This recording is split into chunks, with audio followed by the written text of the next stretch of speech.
खबर है इजरायल से जुड़ी हुई। इजरायल ने गाजा में एक बार फिर से जोरदार अटैक किया। इजरायल के समर्थन से गाजा में राहत सामग्री वितरण शिविर चलाने वाले संगठन ने इस बात की पुष्टि भी की है। उन्होंने बताया कि एक वितरण केंद्र के पास में ही ये जोरदार ब्लास्ट हुआ। 20 फिलिस्तीनी नागरिकों की इसमें मौत हो गई। वहीं इजरायल के बाकी हमलों में 41 लोगों के मौत के होने का दावा बताया जा रहा है। एक अस्पताल प्रबंधन ने इसकी पुष्टि भी की है।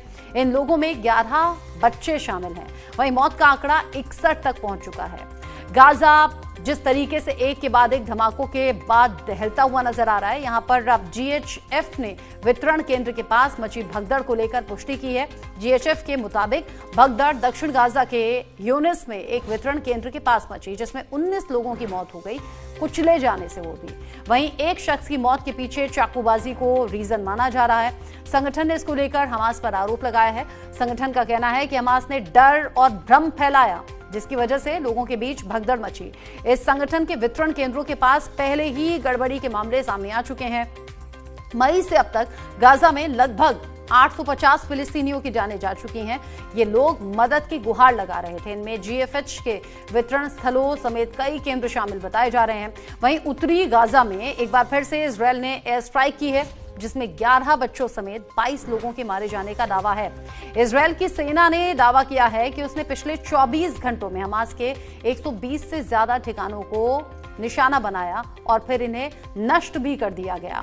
हमास की सुरंगों और हथियार रखने की जगहों को भी टारगेट किया गया है। इजरायल ने दावा किया है कि हमास अपने हथियार छिपाने के लिए नागरिक इलाकों को बढ़ावा दे रहा है, यानी कि वहीं पर जाकर अपने ठिकाने बनाता है। आपको यहां बताना जरूरी है कि गाजा में लगभग 20 लोग फिलिस्तीनी ऐसे हैं जो खाद्य संकट का सामना कर रहे हैं। 7 अक्टूबर 2023 को हमास ने इजरायल पर अटैक किया था। इसके बाद से ही किस महीने से ये जंग के हालात हैं। उधर खान यूनुस को लेकर जाने वाले गलियारे को खोलने का ऐलान इजरायल ने किया। इस इलाके पर काफी लंबे वक्त से इजरायल का कब्जा है। माना जा रहा है कि इजरायल ने दबाव बनाने के लिए ऐसा किया है। इजरायल इन इलाकों में अपनी सैन्य मौजूदगी लगातार बनाए रखे हुए है। जिस तरीके से हालात अभी बने हुए हैं, गाजा में इजरायल ने किया है नया बड़ा हमला। इजरायल ने गाजा में एक बार फिर से जोरदार ये हमला किया। राहत वितरण केंद्र के पास हमला। जरा सोचिए कि लोग यहां पर लाइन लगाए हुए खड़े हुए थे राहत के लिए, लेकिन यहां इस धमाके में बड़ी संख्या में लोगों की जान गई। 20 फिलिस्तीनी नागरिक मारे गए। ये मौतें कुल मिलाकर 11 बच्चों के साथ 61 तक पहुंचती हैं। सोचिए, हमास के ठिकाने और हमास के लड़ाकों को खत्म करने के चक्कर में आम लोगों की जान यहां पर लगातार जा रही है। मेरे साथ में खास मेहमान बने हुए हैं रंजन मुखर्जी जी। जिस तरीके से इजरायल यानी कि आईडीएफ और हमास के बीच में ये युद्ध की स्थिति शुरू हुई थी, छेड़ी गई थी, तभी से आईडीएफ और बेंजामिन नेतन्याहू ये कहते रहे हैं कि हमास का खात्मा जब तक नहीं हो जाता तब तक ये युद्ध चलता रहेगा। लेकिन इस बात से क्यों मुंह फेर लिया जा रहा है या फिर आंखें बंद कर ली जा रही हैं कि वहां पर सिविलियंस लगातार मौत का शिकार हो रहे हैं? हजारों में ये मौतें हो चुकी हैं। देखिए, सबसे बड़ी बात यह है कि इजराइल ये सिविलियंस जो मारे जा रहे हैं गाजा में, इसको कोलैटरल डैमेज समझता है और एक्सप्लेन भी करता है वर्ल्ड को। यूनाइटेड नेशन से लेके कई यूरोपियन कंट्रीज ने इजराइल के ऊपर दबाव बनाने की कोशिश की है, बट यूएसए एंड इजराइल एक साथ है इस पर्टिकुलर लड़ाई में। और उनका 3 सरदर्द है, हिजबुल, हुती और हमास। और ये हमास जो इजराइल में एकदम अटैक करके इतने इजरायलीज को मारा था, उसका बदला वो ले रहे हैं। अभी भी कुछ बंधक वहां पे हमास के पास इजरायलीज हैं, और जब तक ना इसका पूरा रिवेंज नेतन्याहू लेगा, इजराइल तब तक शांत नहीं बैठेगा। देखिए, कहीं ना कहीं इजराइल में भी अभी सिविलियन डेथ्स पे, स्पेशली बच्चों और औरतों को डेथ पे बहुत ज्यादा खुशी नहीं है। और कई लोग इजराइल के कई ग्रुप नेतन्याहू के अगेंस्ट पे उनको भी प्रेशर देने की कोशिश कर रहे हैं। उनको ये कर रहे हैं, निवृत्त कर रहे हैं कि भाई तुम सिविलियंस को ना अटैक करो, हमास के ठिकाना गोल करो, ठीक है, हमास के बंकर डिस्ट्रॉय करो, ठीक है, हमास के लीडर को खत्म करो, ठीक है। ऑलमोस्ट देखिए आधा से ज्यादा अस्पतालों के नीचे या फिर स्कूलों के आसपास या फिर जहां पर रिहायशी बिल्डिंग है, वहां तो जानबूझकर अपनी ये ठिकाने या फिर इस तरह की सुरंग हमास ने तैयार की है। तो ये तो पॉसिबल ही नहीं है प्रैक्टिकली कि आम लोग बच जाएं और हमास के लड़ाके सिर्फ निशाने पर हो। तो नेचुरली नहीं, हमास का ये इंटेंशन है, हमास का इंटेंशन है कि ऐसी जगह पे, स्ट्रैटेजिक जगह पे वो अपना कैंप्स बनाए, उनका आर्म्स डिपोज जहां पे स्टोर किए हैं वो रिहायशी इलाकों में हो, स्कूल के बगल में हो, हॉस्पिटल के नीचे हो। इसीलिए there is no way but Israel को वहां अटैक करना ही पड़ेगा। और अभी देखिए ये कोलैटरल डैमेज बोल के इसको मान ले रहे हैं, बट इजराइल और यूएस के लिए एक सरदर्द ईरान है और वो रहेगा वहां पे उसका एक, बिकॉज अभी तक ईरान ने हमास को टोटल सपोर्ट किया, आर्म्स, एमुनिशन, पैसे सब लेके, हुती को भी वही किया, हिजबुल को भी ईरान ने सपोर्ट किया। इसीलिए इजराइल और अमेरिका मिलके ईरान को भी एकदम सबक सिखाना चाहता है। लेकिन Iran is not a soft target, very very difficult. और ईरान के पास आज भी, अभी भी एट दिस मोमेंट जब हम बात कर रहे हैं, 400 किलो ओवर यूरेनियम मौजूद है।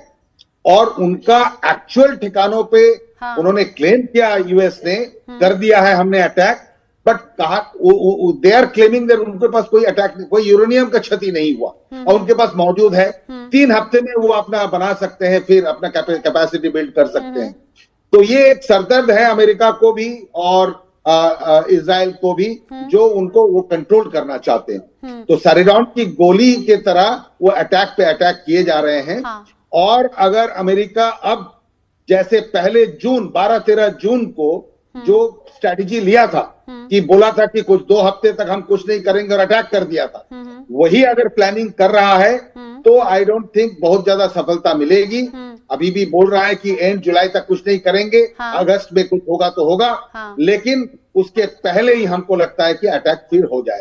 हालांकि युद्ध की इन स्थितियों में कहा कुछ और जाता है, होता कुछ और है। इनफैक्ट सीज फायर का ऐलान कर दिया जाता है, उसके बावजूद अटैक की खबरें और तस्वीरें सामने आती हैं। और ईरान, आपने अच्छा एग्जाम्पल दिया, ईरान जो सीधे तौर पर डोनाल्ड ट्रंप को मारने की कोशिश का दावा कर रहा है और कह रहा है कि बचकर रहें जरा, डोनाल्ड ट्रंप घर में धूप भी सेकेंगे तो भी निशाने पर आ जाएंगे। यानी कि बड़ी बड़ी बातें ईरान कर रहा है और कह रहा है कि इजराइल भले ही कुछ भी कर ले, लेकिन हमारा जो परमाणु प्रोग्राम है वो तो किसी कीमत पर रुकने नहीं वाला। तो सही कहा आपने कि ईरान उतना भी शांत नहीं बैठने वाला जितना कि माना जा रहा है। ईरान पीछे तो हटेगा नहीं। लेकिन अब जब हम गाजा की तस्वीरें देख रहे हैं और फिलिस्तीनियों की जाने जा रही हैं, सिविलियंस की जान जा रही हैं, तो चिंता हर तस्वीर के बाद में बढ़ जाती है, क्योंकि इनमें महिलाओं और बच्चों की संख्या भी रहती है। वो छोटे मासूम बच्चे, कई तो दूध पीते बच्चे होते हैं, जो अचानक से यूं मौत उनकी हो जाती है, मौत के काल में समा जाते हैं। रंजन मुखर्जी जी, जो हालात अभी बने हुए हैं इजराइल के अगर पॉइंट ऑफ व्यू से मैं देखूं, गाजा पहले से ही, यानी कि गाजा और इजराइल के बीच में जो युद्ध की स्थिति है वो है ही, फिर उसके बाद में ईरान से भी वो सीधे तौर पर टकराया, वार पलटवार होता रहा, और इजराइल ने जो सीरिया पर बड़ा हमला किया था वो भी लोगों के बीच में बड़ा चर्चा का विषय बना हुआ है। और सवाल फिर डोनाल्ड ट्रंप से जोड़कर भी देखा जा रहा है। सीरिया के राष्ट्रपति से मिले थे डोनाल्ड ट्रंप, बड़ा शेक हैंड किया था, बड़े अच्छे तस्वीर में दिख रहे थे, यानी कि संबंधों में घनिष्ठता दिखाने की कोशिश थी। कैसे इजरायली पीएम बेंजामिन नेतन्याहू के साथ में संबंध है डोनाल्ड ट्रंप के, और कैसे नेतन्याहू तारीफ में कसीदे पढ़ते हैं।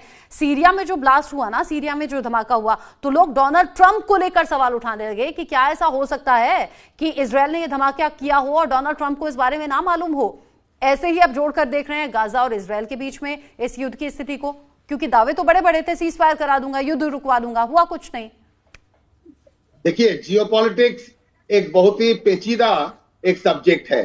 तो आपने जैसे कहा कि अमेरिका को जरूर मालूम है, ऐसी बात नहीं है, बट सीरिया में जो इजराइल का क्या इंटरेस्ट है, इजराइल का इंटरेस्ट सीरियन एक ड्रूज माइनॉरिटी है। तो वहां पे एक्चुअली वो after the fall of Assad government in Syria last December, वहां पे अभी किसी तरीके से ये ड्रूज कम्युनिटी को, जो कि फेवरेबली डिस्पोज्ड है टुवर्ड्स इजराइल, उनको इजराइल प्रोटेक्शन देना चाहता है। और उनको एक्चुअली उनके खिलाफ जो मिलिटेंसी सीरिया की है, जो काम करता है, उसको ईरान का सपोर्ट है। So that gives them a pure line of action कि उनके अगेंस्ट पे वो काम करे। वो लास्ट वेडनेसडे को इसलिए बमबारी हुई है और बाकी ये सब काम उन्होंने वहां पे किया है। तो वो तो चलता रहेगा, बट गाजा मैसाकर जो है सिविलियंस का, this must stop, enough is enough. भाई हमारी आंखें अगर कोई एक निकाल ले, कोई चोट पहुंचाए, कि हम अगर सबकी आंखें निकालने लगे, तो there will not be a single person with visual proper vision. Everybody will be visually impaired in the world. That cannot be an answer कि तुमने मेरे को मारा तो मैं तुमको सबको मारूंगा.